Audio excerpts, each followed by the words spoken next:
All right, so just to let you guys know, the tests have been graded from last week. I think you guys did pretty well. You guys should be proud of the work that you've put in. You guys have come a long way, and I think that the class average is a little bit better than last time, so, good job, round of applause. You will not see your results until Wednesday, because I have a couple of people that are doing a makeup exam, so we're going to give them the space to do that.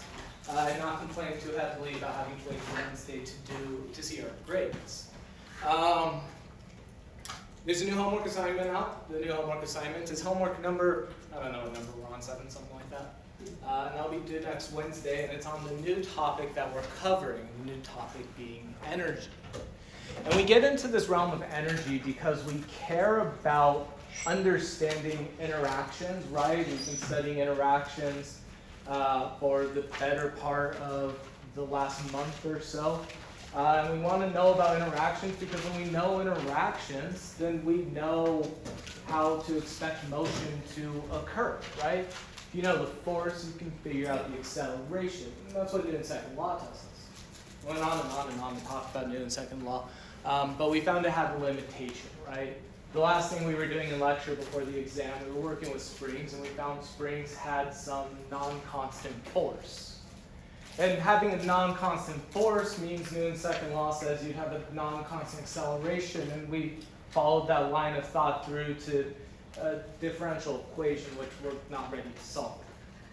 So then we ask the question, is there another way to solve it? And the answer is absolutely. We introduced this idea of energy. Very useful for dealing with these non-constant forces, and it's very useful for another reason as well. Because energy is something that we call a conserved quantity. Now, as we investigate this idea of conserved quantities, I want to start off with a little bit of an activity. And that activity is going to require us to get into pairs. We'll call it pairs. So everybody find a partner, find your best friend in the class, pair up for me. Sound good? This might require some of us to stand up and move to a separate location. Let's get up, get into pairs. We'll randomly assign pairs if we're not finding our own.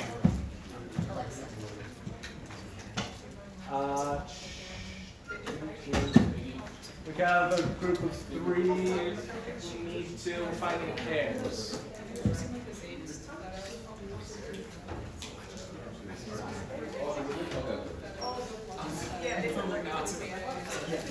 All right. So we're in pairs, maybe a few of us are in trios. The activity we're going to undertake is going to be, you might think of this as more familiar to like an English type pairing. But what we're going to do is take a look at a couple of different quotes from famous scientists of centuries past. We're going to start with a quote from Richard Feynman. He's a physicist, taught at Caltech, part of the Manhattan Project, a whole bunch of other stuff. But he describes conservation with this quote. Now, what I want us to do is, in our groups, I want us to read this quote, and we're going to read this out loud to each other. So pick one of your partners to read this first quote out loud to the other. And we're going to come up with sort of what we interpret Richard Feynman to mean by conservation. Does that sound good? So we're going to start off with this quote in our pairs. We're going to read it to each other, and we're going to try and figure out what does Richard Feynman mean by this idea of conservation. I'll give you guys a few minutes to do that. We'll call it like 3 minutes. Now let's go get started. Okay.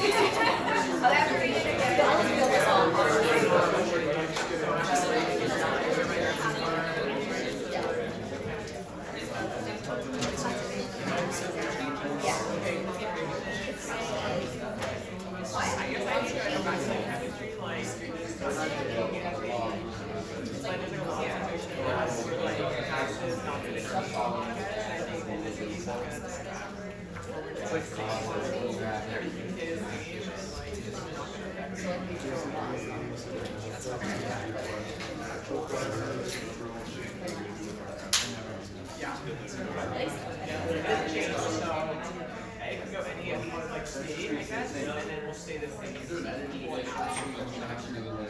yeah. Like we consider considering things that you're like.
Let's get back together as a whole class.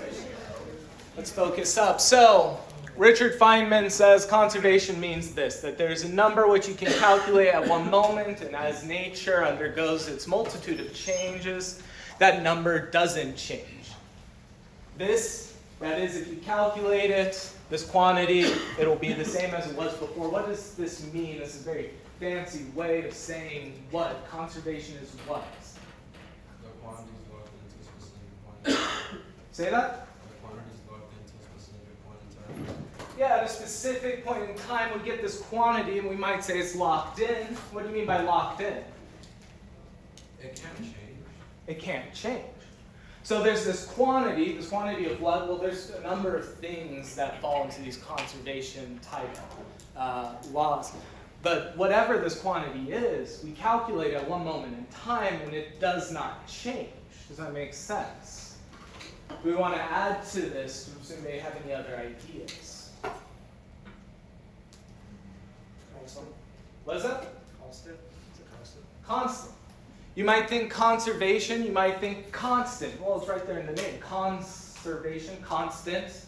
It's an unchanging number. It's constant.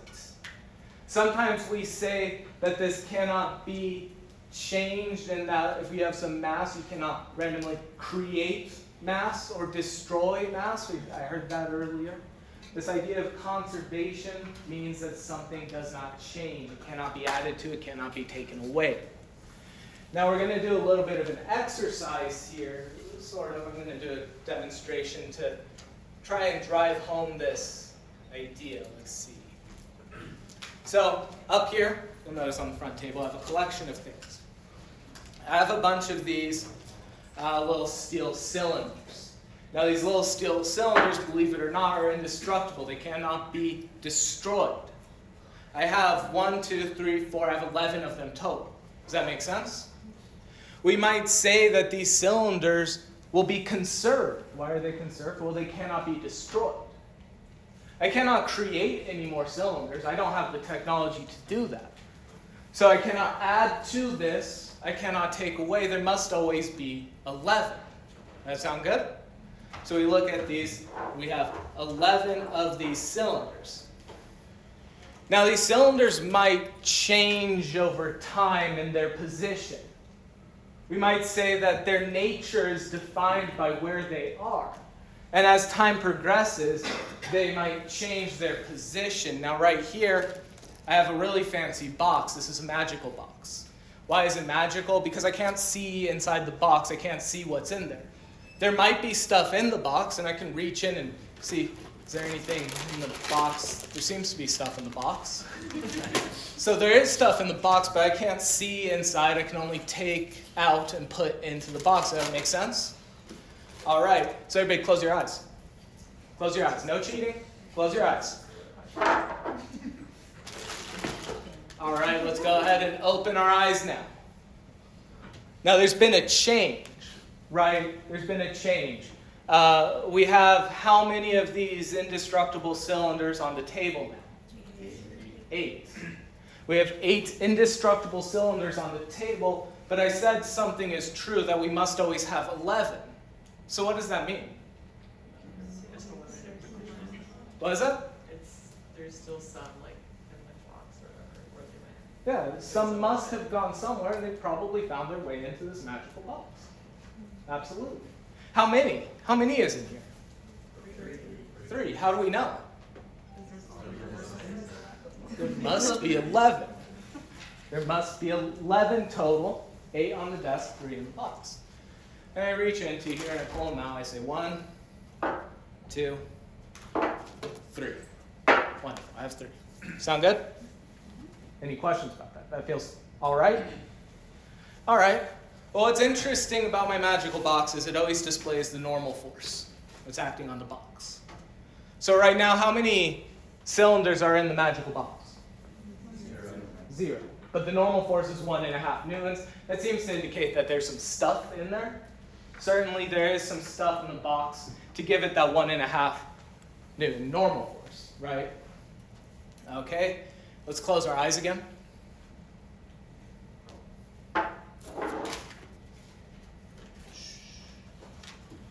All right, you guys can go ahead and open your eyes now. And the question is, how many blocks, or not blocks, how many cylinders are inside of the box? 1. How do we know there's 1?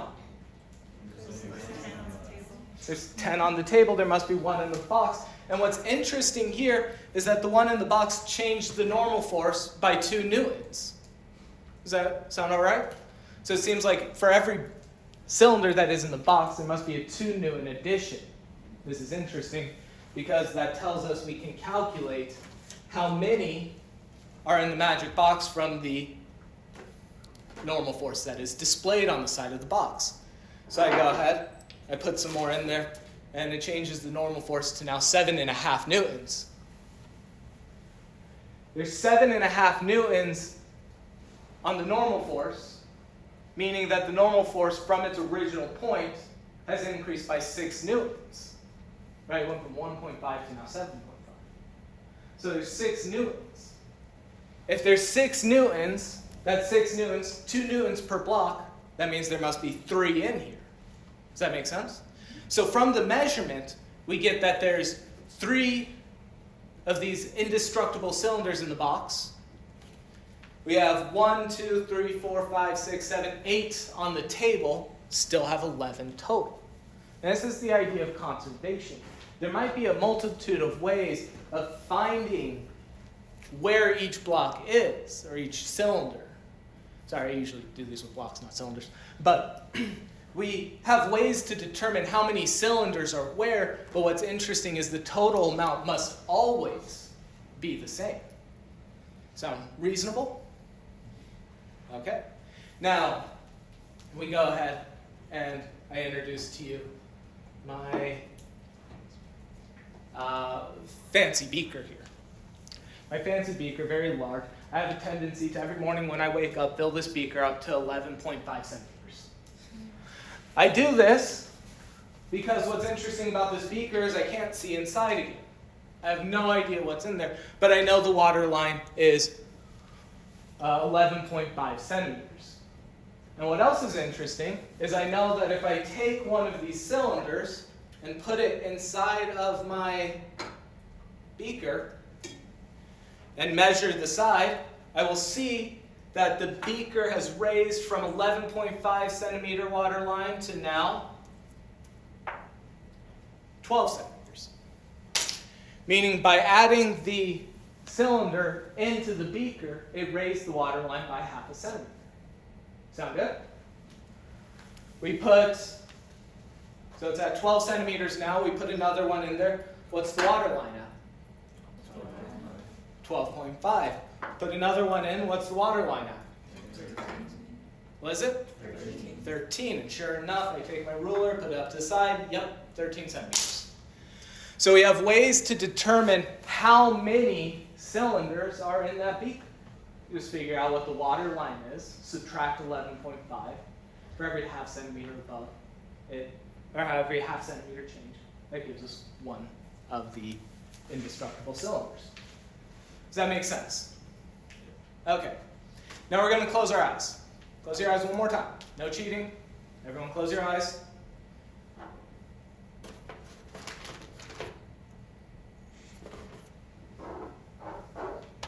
Okay, you can go ahead and open your eyes now. And ask the question, well, how many cylinders are there total?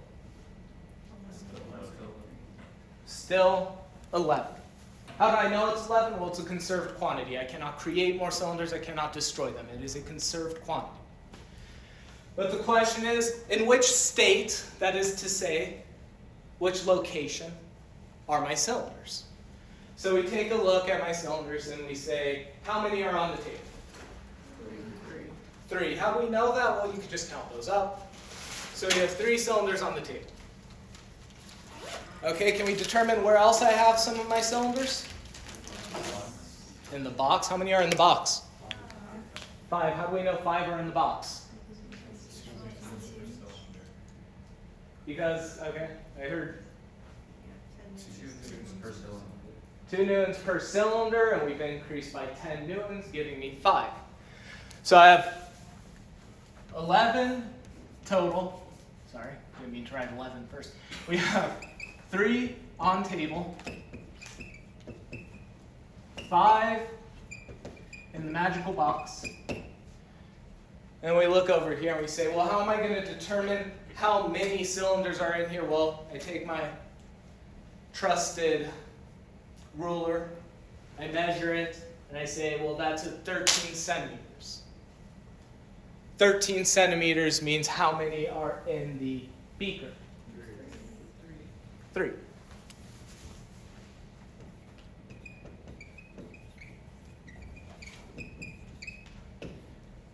Five, 3, and 3 add up to 11 total. Almost made a mistake there. Almost wrote 10. We have 11 total.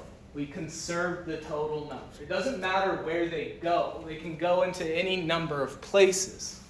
There are different locations any singular cylinder can be. But what I know is that there must be a total of 11 of those beakers. Does that sound good? Any questions? All right. Let me pull up the next quote we're going to work with. I'm going to have to do a little bit of erasing.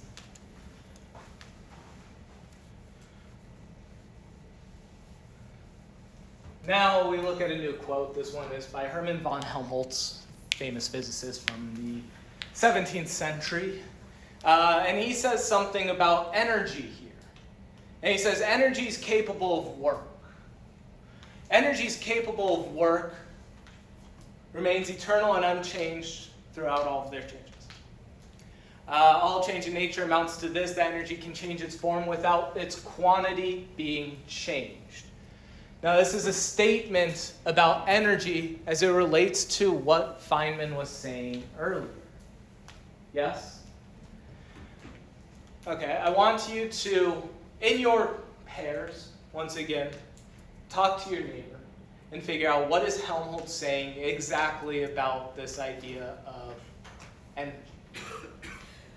Let's get into our groups. Have the partner that did not read last time, that partner is going to read to your group now. We're going to talk about what Helmholtz says.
Like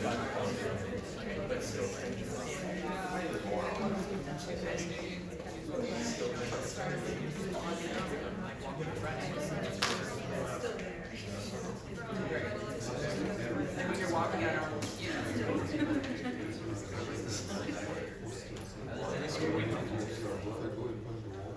What do we think Helmholtz is going on?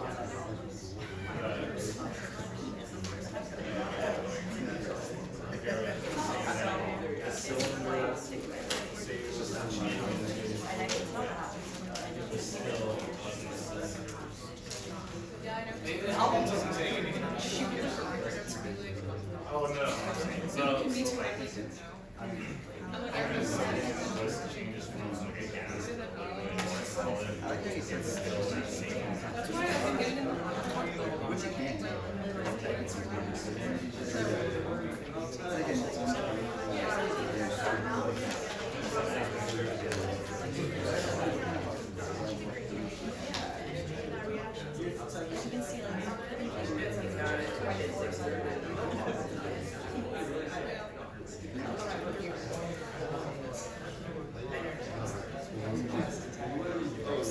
all right. So let's come back together. Because there's an important thing that Helmholtz is saying here, and I may have given the game away by circling part of this quote. But Helmholtz is talking about this quantity called energy. And from this quote, we can say that energy is a conserved quantity, right? He is saying that the total quantity of energy remains eternal and unchanged. Total amount of energy remains eternal and unchanged. That's matching up with what Feynman said. But there's something really interesting going on in the second part. Change its form. Change its form. What does that mean? And I heard something really good over here. What were you saying? I said that it can change into like heat energy or kinetic energy, potential energy, all different energies. Yeah, that there are all of these different types of energy, these different forms of energy that exist. Heat energy, kinetic energy, we may have heard that term before. Potential energy, we may have heard that term before. But there's all these different types of energy that exist. And no matter what you are looking at, what you can be certain of is that despite how they change their forms, that the total quantity will not be changed. That is absolutely right.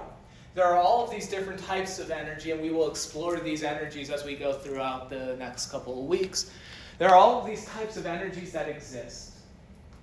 And they can change between different types of energy, but the total quantity will not change. Just like with my indestructible cylinders here, the total quantity of the cylinders does not change, even if their form does. Their form being where they are located. That's not reasonable? Now, he does introduce this idea of work. There's this term in here, work. And we might be familiar with this idea of work, right? We might use this term in our day-to-day, meaning, we go someplace, we perform our job, do our duty, and our employer gives us some money for doing our work, right? Well, that idea of work that you have in your head is not the same as what we use in physics. In physics, we use a different definition for work. And for this definition of work, we need to understand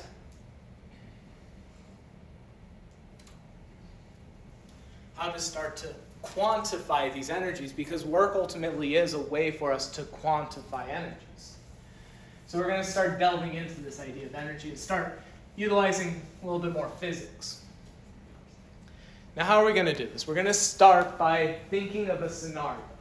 When we talk about doing work in physics, what we are saying is we're essentially changing the location of an object. That will serve as our definition for right now. We can expand that definition of work as we go throughout. But for right now, when we say we are doing work, we are moving an object. We imagine an object on a surface, some object on a surface, and what we are going to do is we are going to apply a force to the right and that force that is applied to the right is going to move it some distance, we'll say delta x. So we apply a force to an object, that force is going to move the object some distance delta x. And for simplicity, at this moment, we are going to ignore friction, meaning the coefficient of friction is 0. So we're starting off with the simplest case possible. We pull block to the right some distance delta x. Now we've studied this a number of ways, right? We've looked at this through the lens of Newton's second law, in which we take a look at the force, we find the distance delta x, and we can ascertain some information about how it's going to move. But one thing is for certain. You apply this force to this object, and it is going to do what? Newton says the force is going to cause what?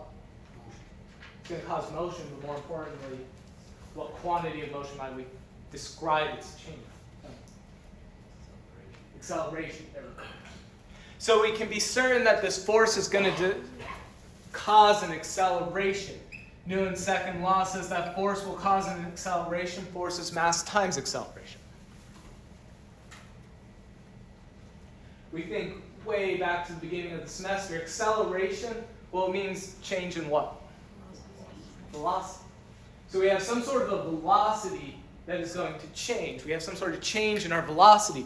And we can look back at our kinematic equations, right? We pull out our cards. I think the kinematic ones were green. We look through those 5 kinematic equations that we have, and we'll actually stumble upon one that says V final squared is equal to V initial squared plus 2A delta x. That's the one I want to look at for the purpose of this derivation.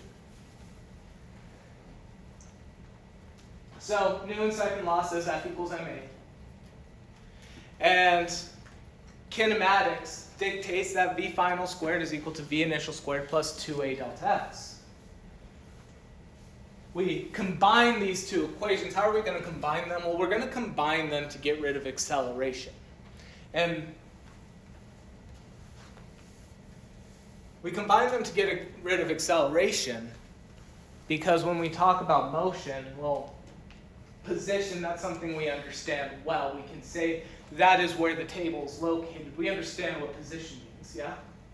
Velocity, we have this understanding that, velocity is how fast something is going and in what direction. That's something we have relatively good day-to-day understanding of. Acceleration, well, that's kind of this abstraction of velocity, right? Velocity changes, and we describe acceleration as our change in velocity. That's a little harder for us to pick out in our day-to-day life. So why don't we get rid of acceleration? That seems to be the most abstract term here. So what I'm going to do is I'm going to take acceleration. Acceleration is force over mass. If you guys remember, back when we first derived Newton's second law, that's actually where we started, is acceleration is force over mass. Because we often want to know about the acceleration as an object moves. But what we're going to do here is we're going to plug this in. We're going to substitute it into the acceleration term on the bottom equation, which says V final squared is equal to V initial squared plus 2. And instead of acceleration, I'm going to write force over mass times delta x. Sound reasonable enough, perhaps? Just doing a little bit of a substitution, and you'll see where I'm going with it. Well, I'll tell you where I'm going with this soon enough. But we get to this point where we have V final squared is equal to V initial squared plus 2 force over mass delta x. Perhaps I want to put both of my velocities on one side of the equation.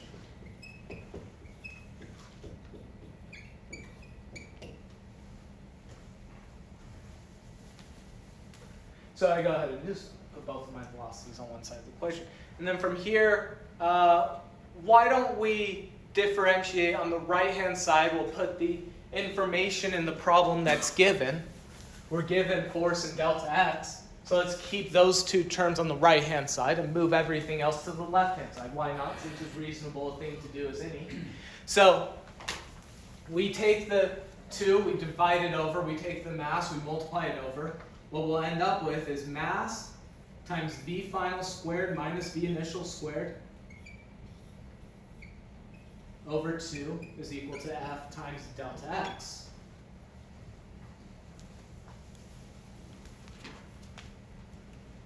And we get to this because when we have our force and our delta X, we have now force and our displacement delta X termed together. And when we think about this, we think about the interaction that we're causing. Well, the interaction is quantified by the force. Remember, that's why we use forces anyway, to quantify our interactions. And we have how long we are applying that interaction for. We apply it for a distance delta X. So this right side describes our interaction. It describes the force we are applying and how long we are applying that force for. It describes our interaction. And then we look at the left side of that equation, and on the left side of the equation, we have mass. Well, mass is a description of the object itself. And we have velocity. Velocity, that's how quick the object is going. That is a description of its motion.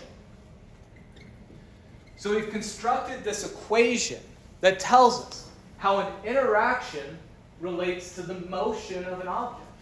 We now have a description of interactions causing motion. Just like with Newton's second law, interaction causes acceleration. But this time, we're looking at how our interaction causes some change in velocity. I'm going to take this a step further, and I'm going to take this motion quantity, and I'm going to write it a little bit different.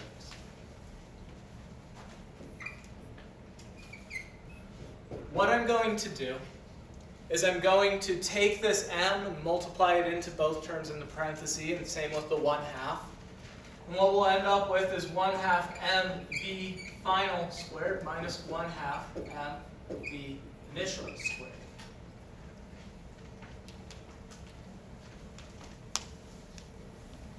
When we arrive at this equation, where we have our interaction causing our change in motion, and we start to give definitions to some of these terms.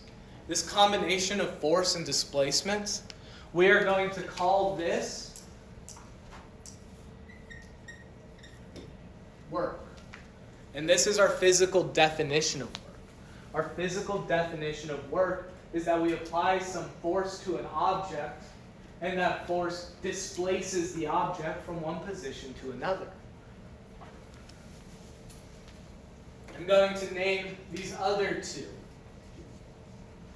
These other two properties, well, they rely on its motion, right? That velocity is its motion.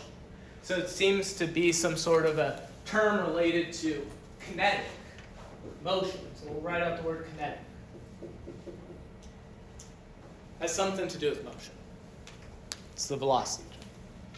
And then we take a look at this a little bit further and we say, well, work, kinetic, what does all of this mean? Well, we use these as terms to describe energy. When we talk about energy, we are talking about doing work to an object to get it to change some of these other conserved quantities. We'll prove later on in this class that these quantities are in fact conserved. But these are descriptions of different types of energies.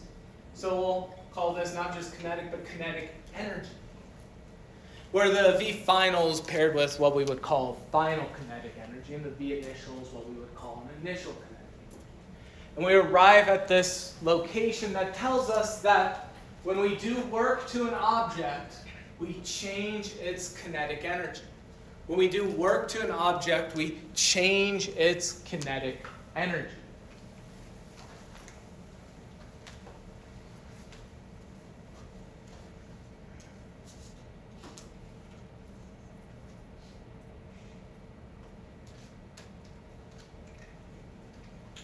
Okay.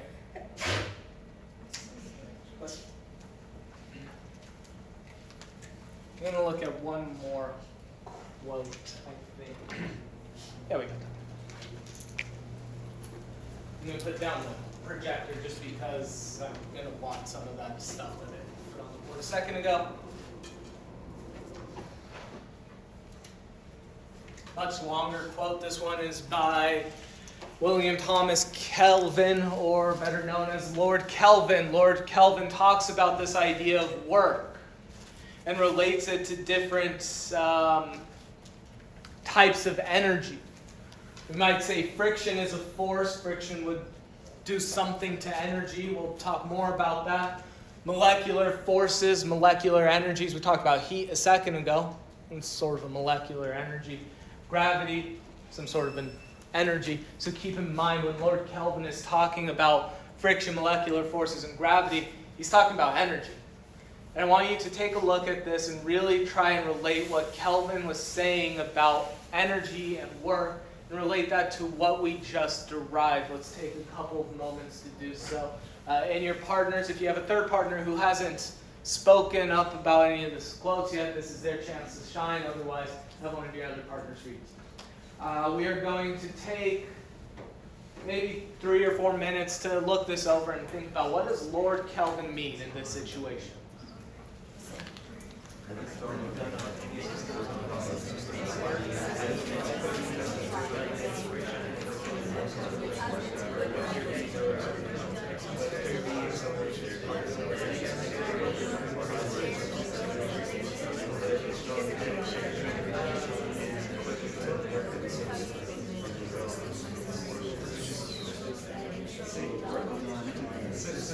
Same word, right? Work is the same.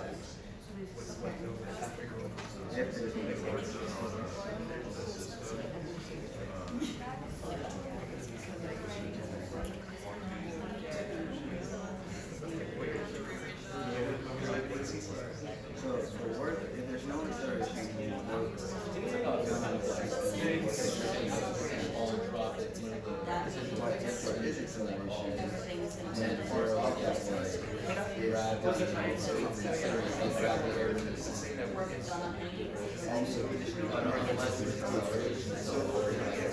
throw the ball forward and solve it.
All right. I want to go ahead and come back together. There's again, in this quote, an important concept that I really want to drive home right here, right? So let's take a second to really parse it out. What is Lord Kelvin talking about? What is he going on about? Any ideas? All right, well, let's go ahead and let's break this down. When we're talking about work done on a system or a system of bodies, we're talking about work done on a system. Well, we've talked about systems so far, right? We say like a system is this thing that we draw a free body diagram from, and that free body diagram can have multiple interactions going on, right? You have multiple forces. Sound good? So work done on a system is to say we're thinking about those free body diagrams and the work done on those objects. Well, work relates to what? Work relates to those forces that are present. So first part is setting the stage. We're talking about the work done on a system. Basically, we're talking about the forces that are present on the system and the energies associated with those forces. In Newton's statement, what is Newton's statement about? Any ideas? What could Kelvin be talking about when he talks about Newton's statement?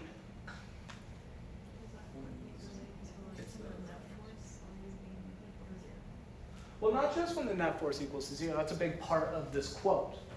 But Newton's statement is about the net force acting on objects. Remember, when we talk about Newton's second law, F equals ma, we're talking about the net force, the totality of the forces, the summation of all of the forces. So we're talking about the work done on systems as it relates to Newton's statement about net forces acting on an object. We continue. We're talking about some equivalence of some force that is applied and the other forces that are present. And when the force that is applied and the other forces are present, we get no acceleration. This is that statement of Newton that you were just mentioning. When there's no acceleration, what is true about the net force? Zero. So he is to say that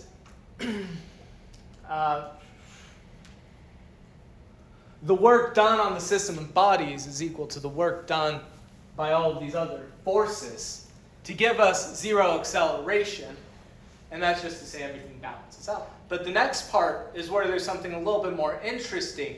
If the work expanded overcomes this resistance, all of these resistive forces, if the work done overcomes all of these resistive forces, then we're no longer looking at Newton's first law, we're looking at what?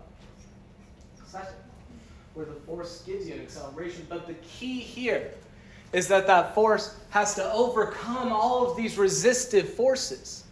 The work has to overcome all of these resistive forces. Whenever we talk about work, keep in mind that we don't really care about any singular work, any singular force. We care about the net. And when there is some net force giving us work done, we get acceleration, we get kinetic energy changing. So all of this is to say, what Lord Kelvin is talking about in this instance is to say that you need some sort of a net force to understand the totality of the works that are present. So we're going to use this to expand our idea of work here.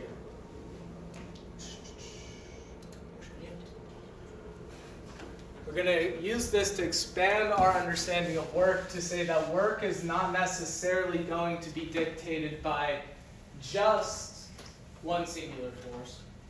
Rather, we will talk about the total amount of work which is related to the net force acting on a system of bodies. So that whole quote, the main takeaway is that we care about the net force acting on an object, the net force found from all of the forces present. Okay, are there any questions about this? You feel okay about this? So we get to this idea of work. Let's take a look at an example, and this time we'll apply numerical values, and we'll keep it as a simple value. A simple problem, rather.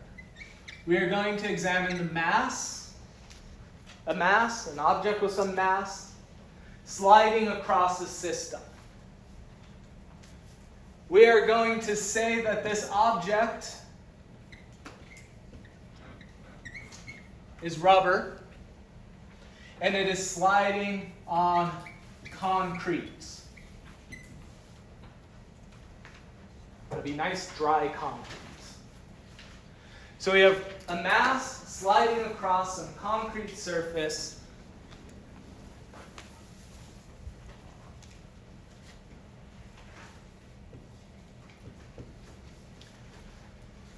And we are pulling it to the right with some force F for some distance delta x. So we start off by setting the stage. We have a rubber object with some mass that we are pulling with some force for some distance delta x. We draw out a picture to really get the image in our head that we are taking an object, we are sliding it some distance delta x across the surface. The mass will be a 10 kg mass. Pretty hefty chunk of rubber here. 10 kg mass.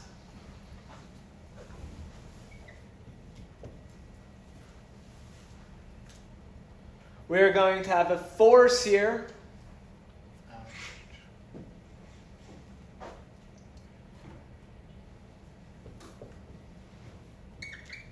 150 newtons pulling it across. So we apply 150 newtons of force to pull it.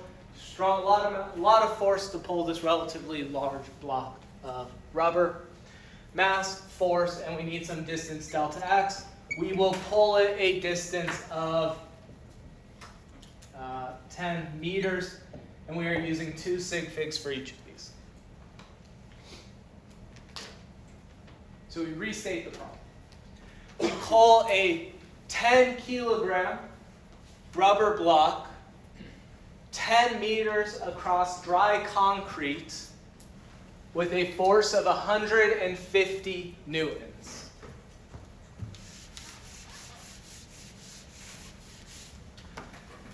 First thing I am going to ask for, A, what is the net force acting on this object?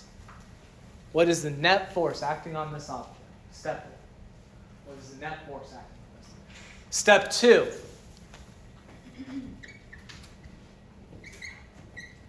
What is the total work done, meaning the net work associated with the net force? What is the total amount of work that is going to be done on this object? And then step C. What is the change in kinetic energy associated with this problem?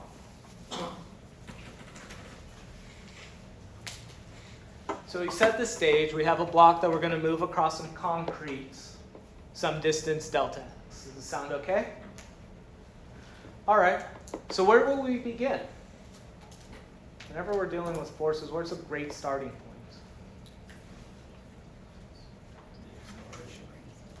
What is that? The acceleration. Not acceleration. I don't care about acceleration anywhere here, right? I'm not going to find acceleration. No longer are we using Newton's second law, F equals ma. We're going to use work and energy. Get the same results, but we're going to use work and energy. You have the force and the distance, but we need to analyze the forces to figure out the net force. Where should we begin? What is that? Alexa says, draw a diagram. Draw what kind of diagram? Free body diagram. I always recommend in physics problems to begin with a free body diagram. If you want to go back and do an interaction diagram, you're welcome to. But free body diagrams are a must. So our free body diagram will be describing the system that is the rubber block. We are describing the system that is the rubber block. Now, when we take a look at our system that is the rubber block, what forces are acting on the system from the environment? What forces are present acting on this rubber block? What is that? Normal. Gravity. Normal gravity. Friction. Normal gravity friction. And some applied force. Absolutely. So we put those on here. Can you remind me what direction gravity acts in? Downwards. I'll put W for weight. Weight is the force of gravity. What other interactions are present? We had normal. Which way is normal going to be? Perpendicular to the surface, and in this case that would be upwards. Absolutely. What other forces are present? Friction. Which direction is friction going to be? Opposite of your motion. Opposite of your motion means to the left.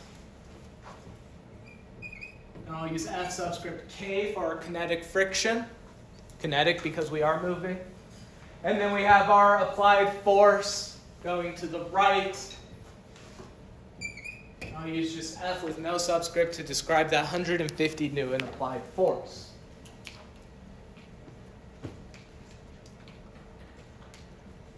All right. So then we ask about the net force. The net force. Well, net force applies vertically and horizontally, but when we look at the vertical, it's not going to tell us much about our motion aside from some information about the normal weight, right? Because when we look at the vertical, we know our vertical acceleration is 0. Our block is not magically accelerating up off the concrete. Our block is not magically accelerating down through the concrete. So that means its acceleration vertically is going to be 0.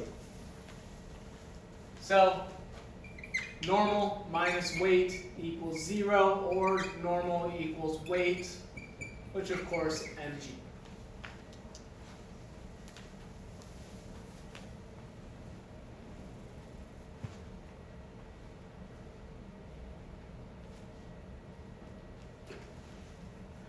All right. So that's applying it in the vertical. Of course, we can always apply it in both dimensions, vertically and horizontally. When we apply it horizontally, what are we going to find?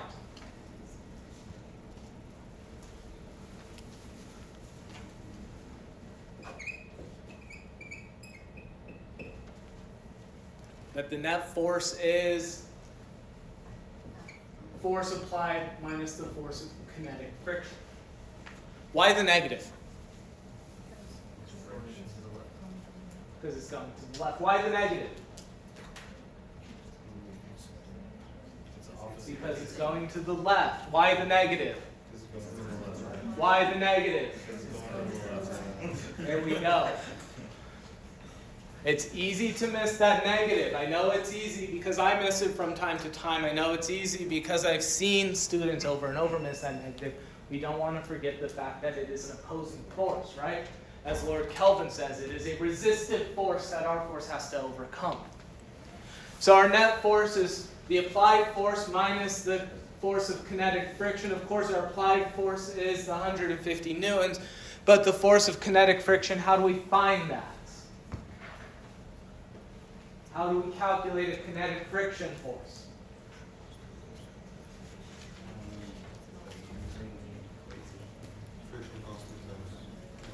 Coefficient of friction times what?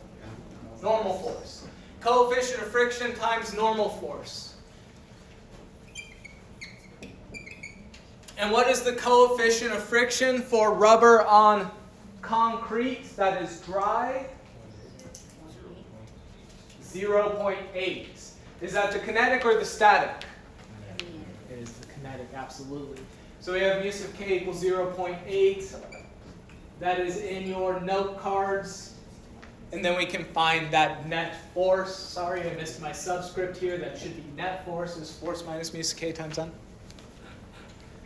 And then from here, we have the net force. And we have a way to calculate this because we can figure out the normal force by taking the mass, multiplying it by 9.8. We have the 150. So we have a value for our net force. We have a numerical value. And then we ask the question, what is the work done? Well, that's going to be the net force times that 10-meter distance. That'll give us the total work done. I am going to give you exactly 8 minutes to give me a value for what the work done on this block of concrete is, what the total work, what the net work is done on this block of rubber. I think I said concrete, on the block of rubber. Work it out, make sure you and your neighbor get the same exact value.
Start cold and wait, like it's not moving up and down, so and wait on to keep it up. He said, no.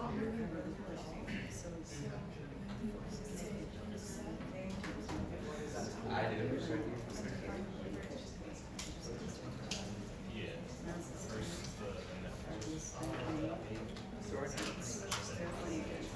Oh, so it's just.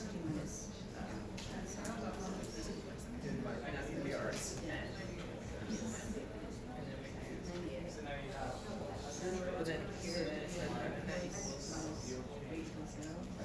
F minus. It's that one.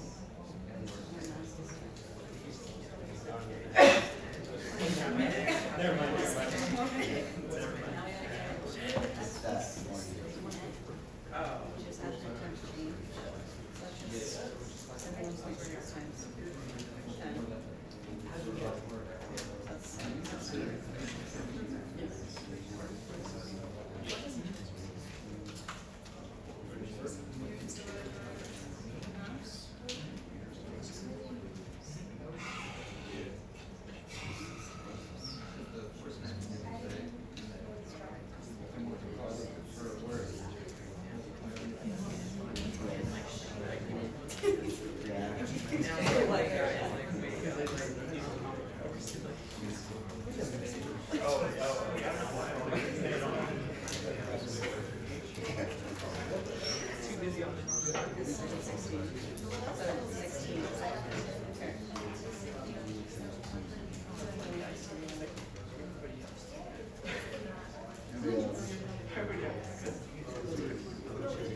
We'll talk about that.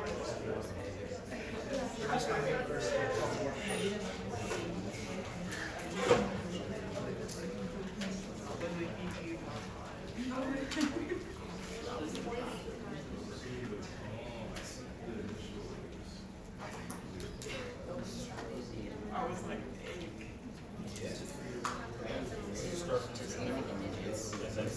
not gonna lie, my okay.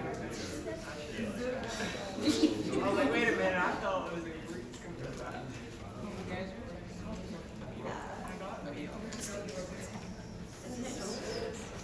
But they're all drawn, bro. Okay. Our first time we played a lot of stuff.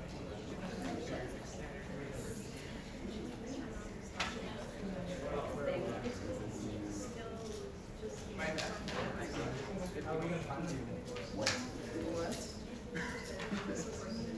Wait, so it is 50 minus you're literally moving. Wait, guys. Wait, one, two,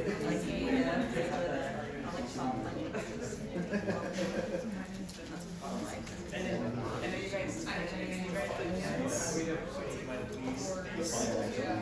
Like my eyes so good, it doesn't for a long time. It's like crazy. When I get to the job, I have to make like weird if you wear the ones for chemistry, it works. I know this is my friend used that.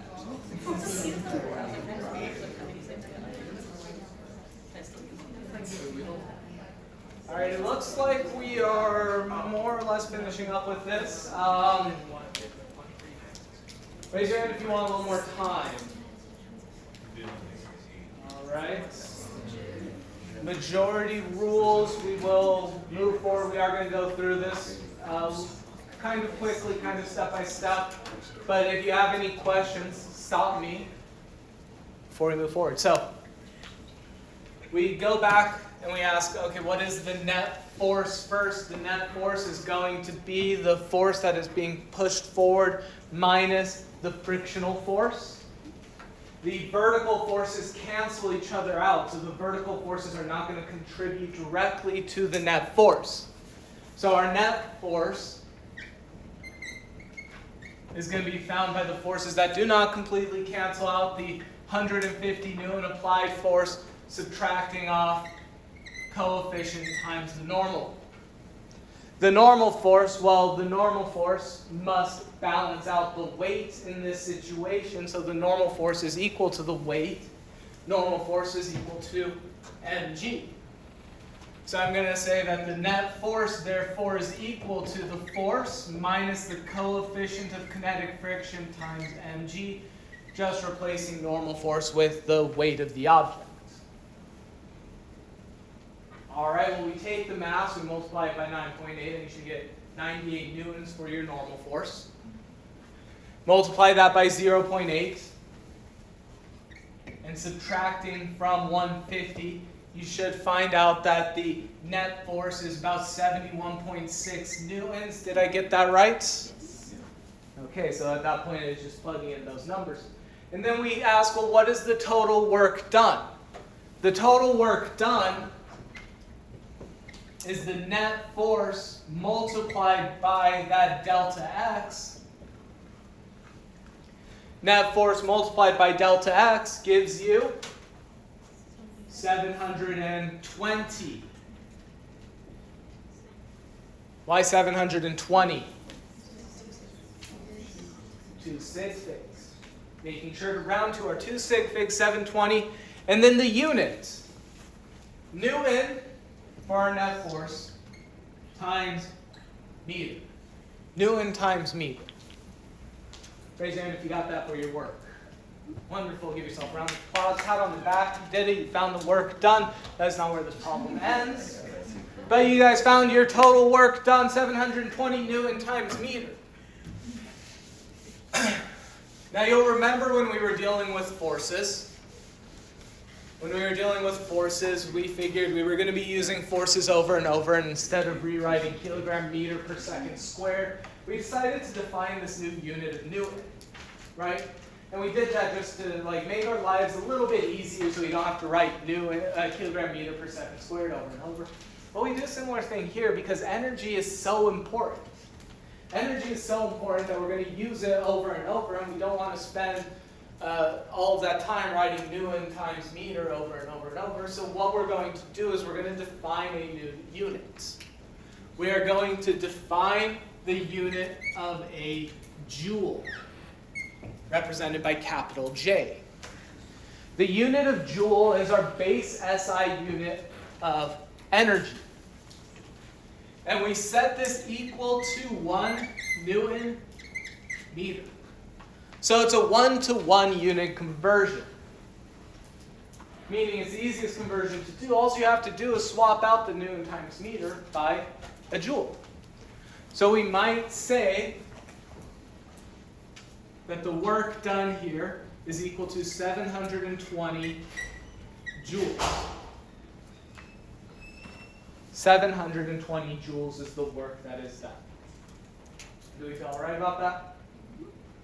All right.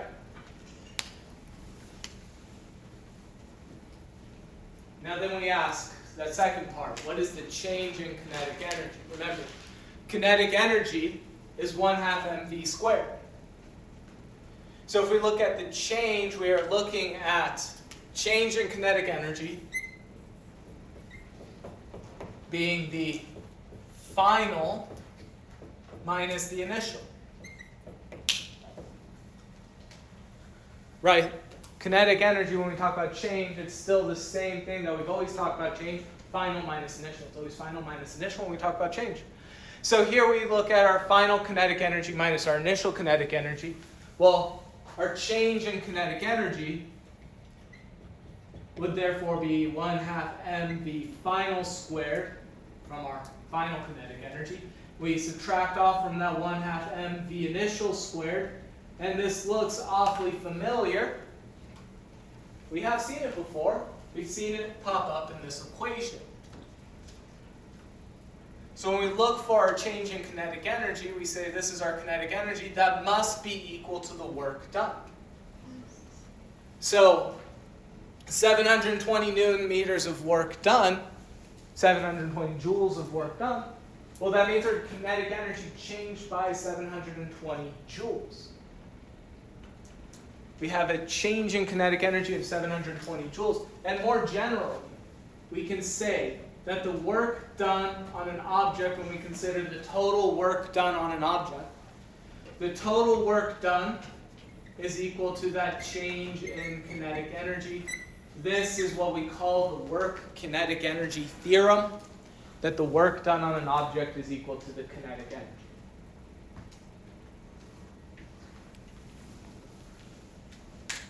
All right.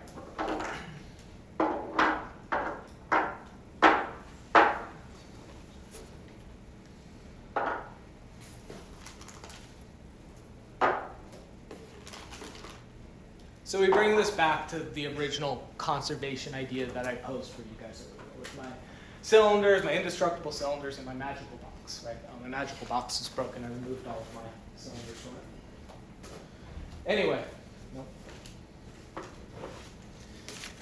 I broke my magical box. So we have all of our cylinders present. Now the question is, if I began with 720 of these cylinders, let's imagine for a second there's a universe that exists that I have 720 cylinders here. If I had 720 cylinders and I move these 720 cylinders into the box, the question is, well, how many are in the box? Still 720. 720 because that amount doesn't change.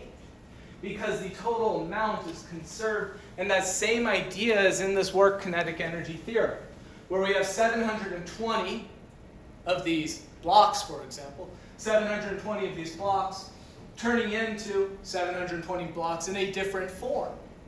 You take that energy, you turn it into a different form. In this case, you take it from work, turn it into kinetic energy. Maintaining the total value. That is the essence of conservation of energy. And over the next few weeks, we will be studying more and more of this conservation of energy thing. We'll be going over it over and over again until the point where you guys are just bleeding from your ears about this annoying thing I keep talking about, conservation of energy. But it is really important, and it's important because it leads us to very powerful tools like being able to describe the motion of those non-constant forces, the motion of those spring forces, or the universal gravitational force. So a very powerful tool that we are just beginning to dip our toes into. All right, are there any questions, thoughts, comments, concerns? All right, for those of us that came in late, a little bit of a reminder, your tests are graded, but we are not handing those back until Wednesday. You will get them on Wednesday. You'll see grades start to populate this afternoon with your test grades. There will be a post-mortem that you can do on this test as well, turn some of those points back. And then we will have homework. I think we're on homework 7. Homework 7 will be due on the 22nd. You can find that on Canvas. Are there any questions, thoughts, comments, concerns before we head out? All right. Stick around for office hours. Otherwise, have a wonderful rest of your day. I will see you all on Wednesday. I don't know anymore. Anybody want a bag of chips? I wasn't able to come into So I'm going to be doing a makeup next week. If you can come